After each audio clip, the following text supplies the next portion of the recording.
Donc c'est un spectacle sur l'Europe, sur la promesse de modernité que l'Europe s'était faite dans les années 1990, cette espèce de joie qu'il y avait dans les années 90, d'espérance qu'il y avait dans la paix. Et ça parle aussi justement des anomalies qui sont apparues dans cette paix et dans cette douceur qui semblait perpétuelle dans l'Europe. Donc ça parle en gros de l'Europe, de deux tunnels, donc des deux constructions des tunnels du Cerne et du tunnel sous la Manche, qui sont des symboles de modernité et aussi des symboles de ce qui a dérivé dans l'Europe. Et ça parle aussi du coup de la jeunesse européenne. Quand vous avez lu le texte pour la première fois, qu'est-ce que vous avez ressenti? En fait, on a eu le texte par bribes. On l'a reçu, il l'a écrit pendant qu'on créait le spectacle. Donc, le premier texte qu'on a lu, c'est pas du tout le texte qu'on fait aujourd'hui. Et ça a été créé vraiment ensemble, en discussion avec Julien, avec Aurélien. Et après, il y avait un temps où il partait, et on se retrouvait quelques mois après. Et là, il nous ramenait un autre texte qu'on essayait au plateau, et au plateau, en essayant les textes, on changeait les choses avec Julien et Aurélien en direct. Du coup, il n'y a jamais eu cette découverte comme on peut avoir avec une pièce qu'on lit. Ça a été vraiment une création commune par discussion. Et justement, vous avez créé la pièce l'année dernière, en 2017. Il y a des choses qui ont changé depuis? Dans le spectacle... disons que quand on l'a créé, c'était au moment du démantèlement de la jungle. Donc déjà, le fait de le jouer maintenant, c'est pas pareil qu'à cette époque, parce qu'au moment où on le jouait, c'était brûlant ce sujet. Il l'est toujours. D'ailleurs, notre président était à la jungle, pas à la jungle, mais était à Calais hier, je crois. Donc c'est encore un sujet brûlant, mais pas de la même façon. C'est un sujet qui reste très actuel, mais c'est en constante évolution, et du coup le spectacle, forcément, dans la manière dont on dit les choses, surtout au début, et il va toujours changer dans notre esprit, dans notre imaginaire collectif. Quand on le dit, on le portera jamais de la même façon. Et aussi, je crois qu'il n'a pas changé en soi, le spectacle, mais que nous on a changé, parce que quand on l'a joué, on sortait de l'école, et là il y a 6 mois qui se sont passés, et je sens déjà qu'au plateau on le porte pas de la même façon. Qu'est-ce qui a changé? Je sais pas, je pense qu'on a eu le temps de digérer notre école, parce que c'est 3 ans très intenses, et qu'on a eu le temps de poser les choses. Et c'est un texte très complexe, parce qu'Aurélien a une manière d'écrire qui est quand même assez complexe, mais très poétique, avec beaucoup de richesse. Et pour comprendre vraiment profondément ce texte, je crois qu'il fallait qu'on ait une pause, et en fait, en le retravaillant pour la reprise, j'ai redécouvert des choses, et je crois qu'on a compris des choses maintenant. D'ailleurs, cette pièce est vraiment particulière, il faut vraiment le dire. J'ai un peu du mal à me dire pièce de théâtre, donc qu'est-ce que c'est pour vous? C'est un appel, c'est un cri d'alarme, un manifeste? Comment vous le définiriez? Il y a beaucoup de gens qui viennent voir le spectacle et qui le voient comme une forme, une forme scénique. Il y en a qui le voient un peu comme une performance. Moi, je sais pas, parce que c'est vrai que c'est très particulier, même en tant qu'acteur, à porter. C'est pas du tout comme porter une pièce de théâtre classique. Et je pense que c'est un peu un cri de jeunesse. C'est une espèce de boule d'énergie qu'on propose, quelque chose de vraiment très organique, très physique, et qu'on donne à voir. C'est un moment, c'est que 1h45, mais on sait qu'on met énormément d'énergie là-dedans. On pose ça, c'est beaucoup de constats, c'est pas... Je pense pas que ce soit un cri, je pense pas qu'on engueule les gens, je pense que c'est juste quelque chose de ok, il se passe ça, on va donner toute notre énergie dedans parce qu'on a de la vie, on a ça, et on va en parler comme ça. Et j'ai l'impression que c'est juste un élan d'énergie qu'on pose, et après des gens en sortent souvent un peu retournés et ils le prennent comme ils veulent, Il n'y a pas une espèce de chose où on veut que les gens sortent et fassent la révolution tout de suite dans la rue. Enfin, c'est pas ça non plus. Je pense que c'est un acte posé. Cela dit, quand moi je suis sortie de la pièce, il y a beaucoup de gens qui disaient qu'ils avaient très envie de danser. En fait, la musique les a enthousiasmés, ils avaient envie de vous rejoindre sur le plateau et de danser. C'est vrai? Ouais, ça, assez particulier. Je savais pas ça. La pièce qui parle quand même de votre génération, toute la génération après 89, vous êtes d'accord sur le sujet de la pièce, sur la manière comment on parle de l'Europe d'aujourd'hui? Ça a été vraiment intéressant justement d'en parler avec Aurélien et Julien, parce que c'est vrai qu'on est proche niveau génération, mais quand même, on n'est pas exactement de la même génération. Et moi je suis née en 1993 justement. Et c'est vrai que je pense que notre génération, on a plus conscience que l'Europe n'est pas complètement idéale et qu'il y a quelque chose qui s'est un peu perdu. Enfin, je pense que mes parents ont vraiment connu justement cet espoir et cette sensation que la paix était partout et que c'était magnifique l'Europe. Et c'est quelque chose qui reste en nous parce que c'est quelque chose encore de très fort, surtout pour notre génération. On voyage énormément. J'ai l'impression que de plus en plus, on va beaucoup à l'étranger. Enfin, je sais que personnellement, l'Europe, ça fait entièrement partie de moi parce que je suis allée beaucoup en Allemagne, en Angleterre, tout ça. Et c'est quelque chose qui est presque acquis pour nous et on n'avait presque pas besoin d'en parler de l'Europe. Par rapport à, je pense, les générations d'avant où ils avaient besoin d'en parler parce qu'ils l'a créé.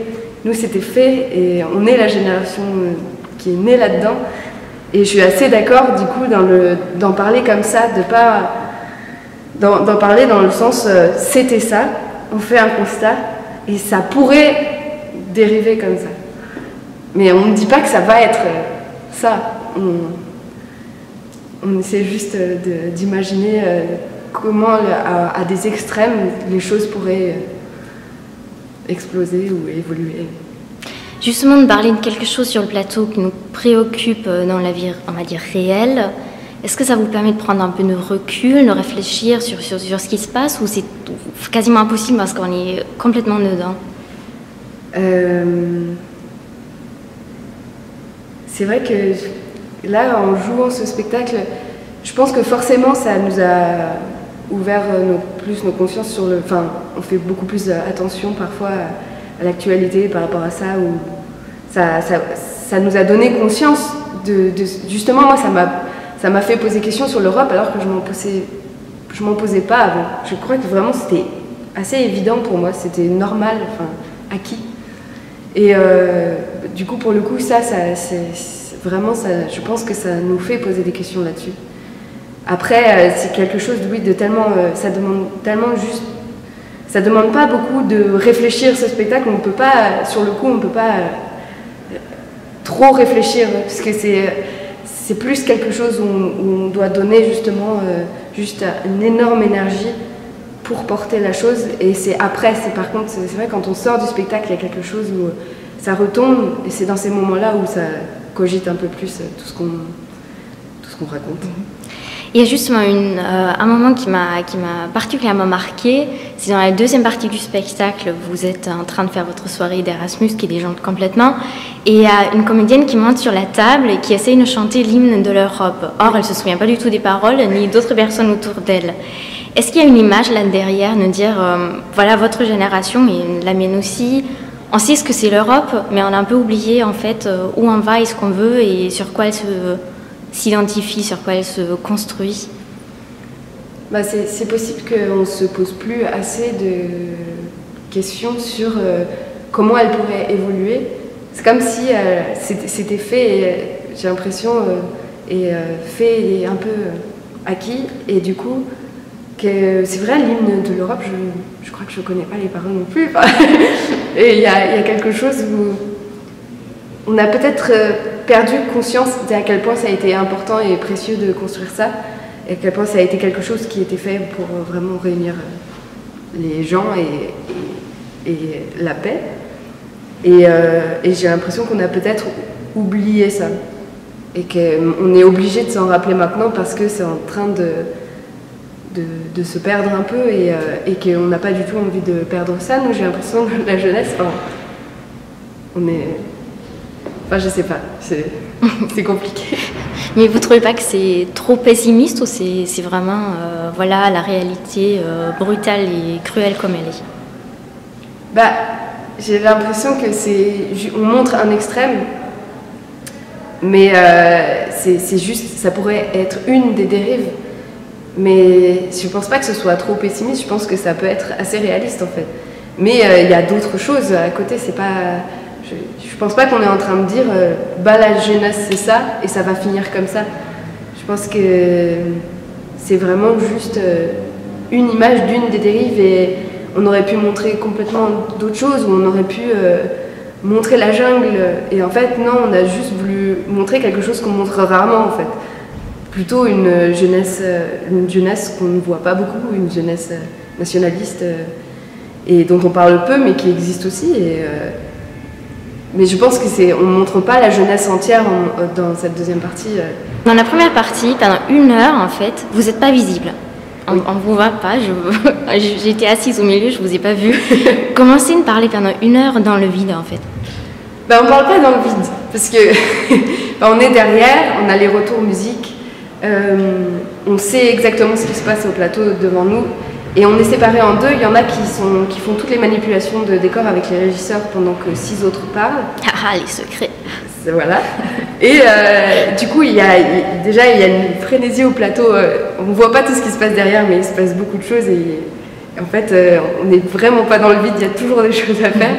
Et surtout, porter ce texte, en fait, si on était au plateau, ça l'affaiblissait complètement.